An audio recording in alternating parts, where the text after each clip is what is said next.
The first Monday of my retirement began the way I had always imagined. I carried my coffee to the porch, the Blue Ridge Mountains hazy in the distance, and let the quiet of the morning settle around me. For 43 years I had woken before dawn to teach history. My life ruled by bells and lesson plans. Now, finally, there were no students waiting, no essays to grade, no phone calls from anxious parents. Just me, my porch, and the long stretch of time ahead. The phone rang at 7. I almost didn't answer, thinking it might be another colleague wishing me well, but the name on the screen pulled me back from my daydream. Marissa, my daughter's voice, clipped and impatient, filled the line. "Mom, I'll get straight to it. Derek and I are going to Cancun. It'll be about a month. You'll watch the kids. Since you don't do anything anymore, it's perfect." I sat very still, the cup warm in my hands. The words stung more sharply than I expected. After everything I had given years of sacrifice, years of making sure she never lacked for anything, she dismissed me as if my life had been reduced to nothing. I took a slow breath, steadying the tide that threatened to rise. "A month?" I asked evenly. "Yes, 4 weeks. It's all set. I'll drop them off tomorrow." She was already moving to hang up, as if my consent were a formality. A strange calm washed over me then. The same calm I used to summon when a classroom threatened to fall into chaos. "All right, Marissa," I said quietly. "Bring them tomorrow." She sounded almost surprised at how easily I agreed, but I ended the call with a polite goodbye and set the phone down. My coffee had cooled, but my resolve was only beginning to warm. Tomorrow, my retirement would not be quiet, but it would be purposeful. After I hung up, the stillness of the porch pressed in, and memories unspooled with a clarity that felt almost cruel. I was 22 in the summer of 1980, when a state trooper knocked on my door and told me my husband's car had been struck on I-26. One chapter of my life ended in that instant, and another began one I had never planned to write alone. Marissa was 2 then, too young to understand why her father never came home. I finished graduate school with her in tow, balancing lesson planning with bedtime stories, papers stacked beside bottles of cough syrup when she caught the flu. I accepted extra sections at Asheville High, teaching through years when the curriculum strained to keep up with the country's unrest. I guided teenagers through debates about Vietnam's shadow, civil rights, and the Cold War's fears, insisting they learn that history was not just dates, but choices. At home, I tried to give Marissa the same structure. Bedtimes were firm, homework was checked, chores expected. She always had a packed lunch, never missed a doctor's appointment, and wore shoes bought with the money I saved from skipping dinners I couldn't afford. I thought discipline was love made visible, but as she grew, that same discipline hardened into something she seemed to resent. Her teenage years were full of slammed doors and sharp words. I told myself her anger was temporary, that silence in the house meant the storms had passed. Only now do I wonder if silence was simply a surrender, not peace at all. The past had given me practice in resilience, but the sting of her words this morning proved something deeper. Marissa had never understood the cost of what I gave, and tomorrow, when she placed her children in my care, I would have my chance to teach that lesson in a language she could no longer ignore. The morning after Marissa's call, I dressed as if I were still heading to school.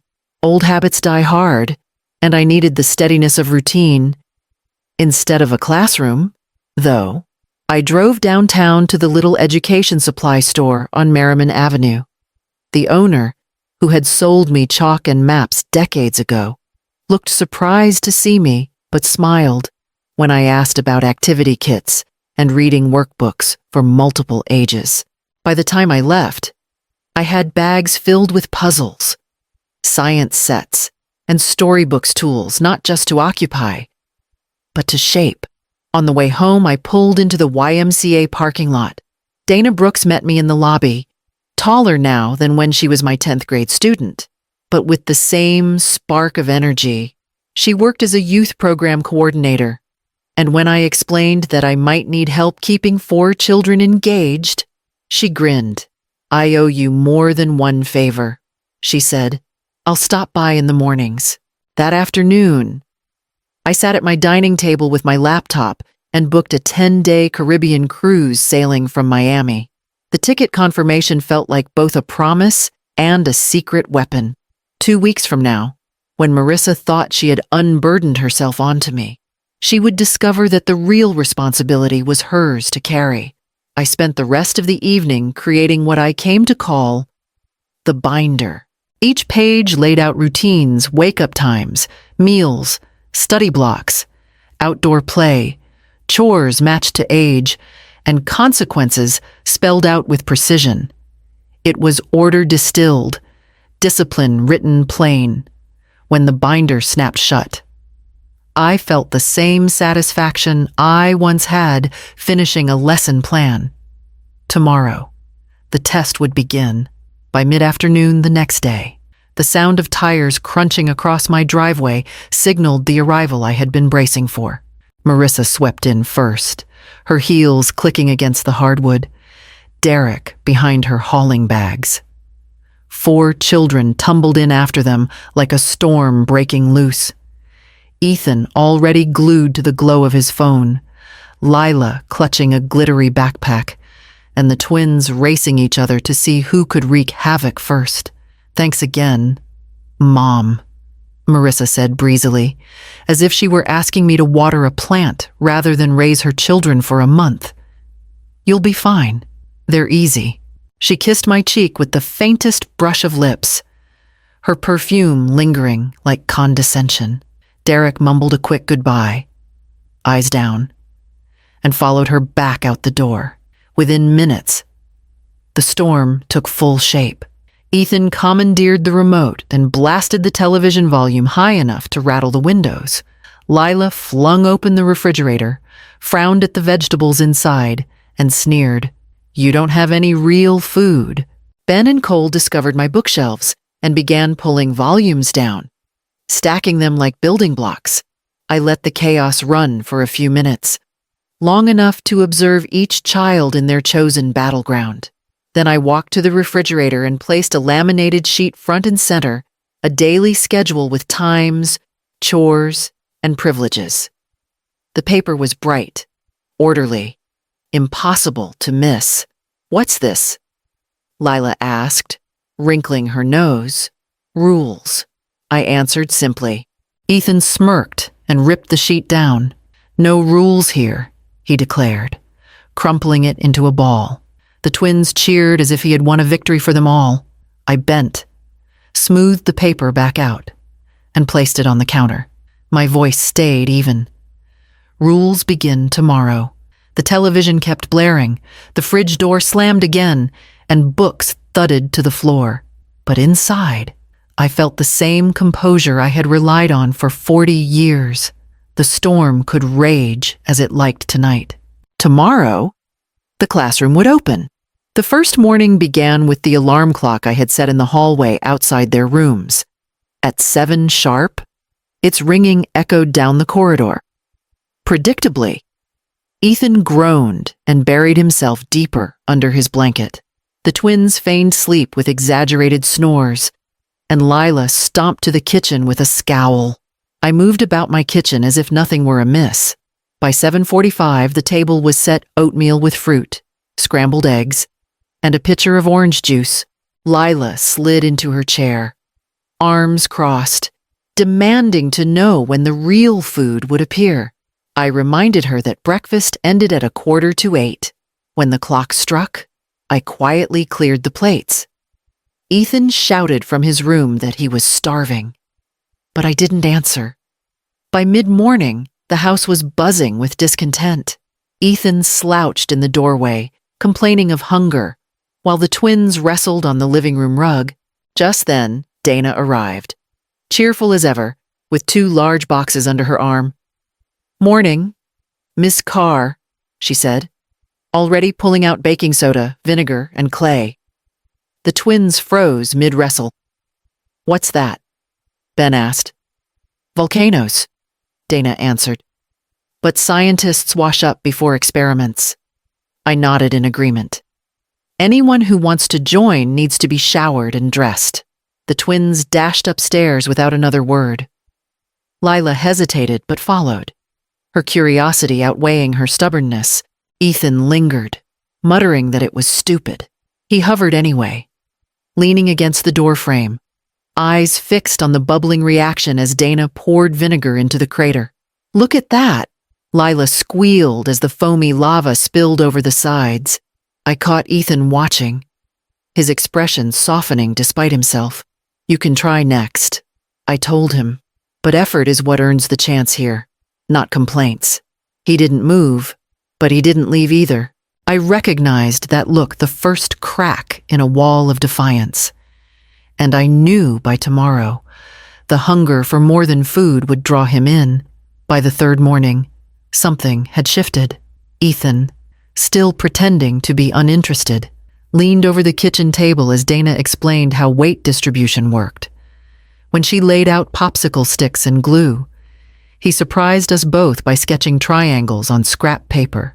It's stronger this way, he muttered, testing the load with a stack of books once the bridge dried. His face betrayed the satisfaction he was trying to hide. Lila, not to be outdone, asked for more baking soda and food coloring. She wanted to make her volcano explode twice as big. I watched her mix carefully, tongue between her teeth, then squeal with delight when the eruption shot higher than before. She ran for a notebook, scrawling down the measurements. For the first time, I saw curiosity outshine her usual complaints. The twins, restless by nature, had taken to competing over who could complete chores faster. They argued less when they realized there was pride in presenting a swept porch or folded towels. Without prompting, they drew up a crude chart. Ben's name on one side, Cole's on the other, tally marks underneath. It was chaos turned into order, exactly as I'd hoped. That afternoon, the phone rang. Marissa's voice was sharp. Mom, what is all this? They're supposed to be on vacation, not in boot camp. They are resting, I replied evenly. Resting from laziness. They're discovering what they can do when they try. Before she could argue, Ethan grabbed the receiver. Mom, you should have seen it. My bridge held 3 books, and Lila's volcano almost hit the ceiling. His words tumbled out faster than I'd ever heard from him. I watched his face as he spoke, the pride unmistakable, and in that moment, I knew the wall between us was beginning to crack. By the 5th day, the mornings ran with a rhythm that surprised even me. Ethan appeared at the table before the alarm, hair still damp from a shower, asking if we had more sticks for another bridge. Lila had started setting out her notebook beside her plate, eager to jot down ideas. The twins still bickered, but now their arguments were about who got to feed the cat or wipe the counters. What had begun in defiance was settling into habit. That afternoon, the phone rang again. I recognized Marissa's number and braced myself. Her voice came sharp, every word clipped. Mom, I've heard from the kids. You've turned my house into a boot camp. This is too much. They're supposed to relax, not march through some schedule. I could hear the children in the next room laughing as they painted the cardboard city they had built from shipping boxes. I walked in, phone still in my hand. Your mother wants to talk, I told them. Pressing the speaker button, Mom, Ethan said, wiping paint from his fingers. Sweetheart, is Grandma making you do all these chores and rules? Ethan looked at me, then back at the phone. She's not making us. It's different, but it's good. I built a bridge that held 5 books today. Lila jumped in, and I made a chart to see which volcano mix works best. It's fun. Mom, way better than just watching TV? The twins shouted over each other, proudly announcing how they had swept the porch together. Their voices rang with excitement, not complaint. There was silence on the line. Then Marissa's voice, tight and incredulous. "You actually like this?" "They do," I answered quietly. "If you doubt it, come see for yourself." The phone clicked off without a reply, leaving the children staring at me with wide eyes. I smiled and told them to get back to their city, knowing the balance of control was already shifting. By the end of the first week, the transformation in the house was undeniable. Ethan carried his bridge models into the kitchen each morning, testing them with new weights. Lila had filled half a notebook with experiments, her handwriting smudged where her excitement outpaced her neatness. The twins still bickered, but they laughed more than they shouted. Their rivalry channeled into contests over who could scrub the sink better or read aloud the fastest. I sat them all down one evening after dinner. The table cleared except for the schedules I had pinned to the wall. "You've all done well," I told them, "but there's something you need to know. In 1 week, I won't be here." 4 pairs of eyes blinked back at me. Ethan spoke first. "Where are you going?" "I booked a cruise months ago, leaving from Miami. 10 days at sea. While I'm gone, you'll be home with your mother and father." The room fell silent. Even the twins didn't move. "Finally," Lila whispered. "But who's going to wake us up?" "You already know how," I said. "And to make sure, I've written everything down." I reached under my chair and placed the binder on the table, thick with color-coded pages, morning routines, meals, chores, projects, even suggestions for outings. When I later explained it to Marissa over the phone, her composure cracked. "You can't just leave me with all this structure. I don't know how to keep them in line. I can't do this." "You can," I said firmly. "The children learned in less than a week. You'll learn too, one day at a time, just as they did." Her breathing was audible, uneven. For once, she had no sharp retort. I closed the binder with a satisfying snap and placed it on the counter. The rules were no longer mine alone. They belonged to the family now, and whether Marissa liked it or not, she would have to face the same test her children had already passed. The day Marissa returned came sooner than I expected. I heard the tires in the driveway before dawn, and when I opened the door, she stood there without her usual polished armor. No suitcase full of souvenirs, no triumphant air of superiority, just a tired woman clutching her purse too tightly. Inside, the children were already awake. Ethan was at the stove scrambling eggs, carefully flipping them with the concentration of a young man instead of the boy who once refused to leave his bed. Lila sat at the table with her notebook, excitedly pointing out how vinegar reacted with different powders.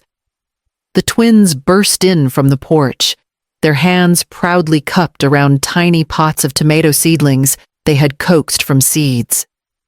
Marissa froze in the doorway, her eyes moving from one child to the next. "What? What is going on here?" Ethan glanced up, spatula in hand.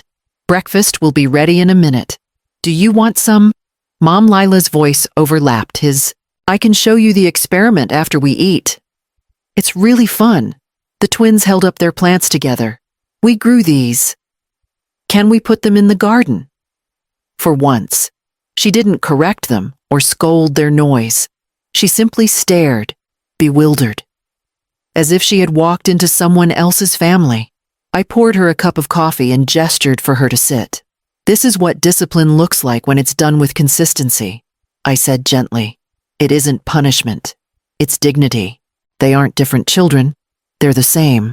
But now they know what they're capable of." Her eyes filled with something between regret and fear. "I thought if I gave them everything, if I let them do what they wanted, they'd feel loved. But I only spoiled them. I didn't teach them anything." I rested my hand on the binder between us. "You can start now, but next time, you ask for help. You don't demand it. Respect has to come before everything else." She nodded, silent for once, as if the weight of my words was settling in. and for the first time in years, I saw not defiance but a flicker of humility in her eyes, the kind that might finally allow something new to grow. 2 weeks later, I boarded the ship in Miami, the sea air heavy with salt and possibility. As the skyline shrank behind us, I leaned on the railing and let the wind pull the weight of duty from my shoulders. For the first time in decades, I wasn't a teacher tethered to a bell schedule or a mother caught in her daughter's disapproval. I was simply Eveline, a woman with 10 days of ocean stretching ahead.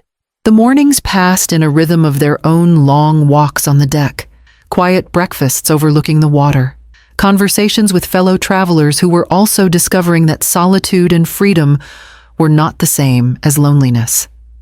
At night, the stars spilled across the horizon in a way I had only ever described in classrooms, but never truly seen. Halfway through the voyage, a message reached me through the ship's communications desk.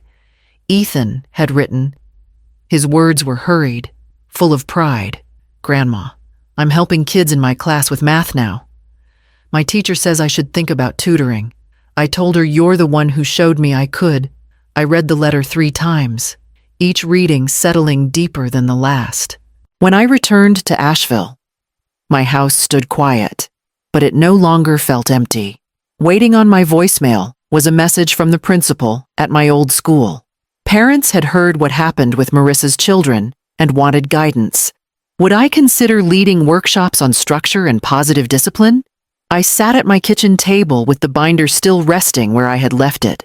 This time, I opened a fresh notebook and wrote on the first page, "Project Educating Families."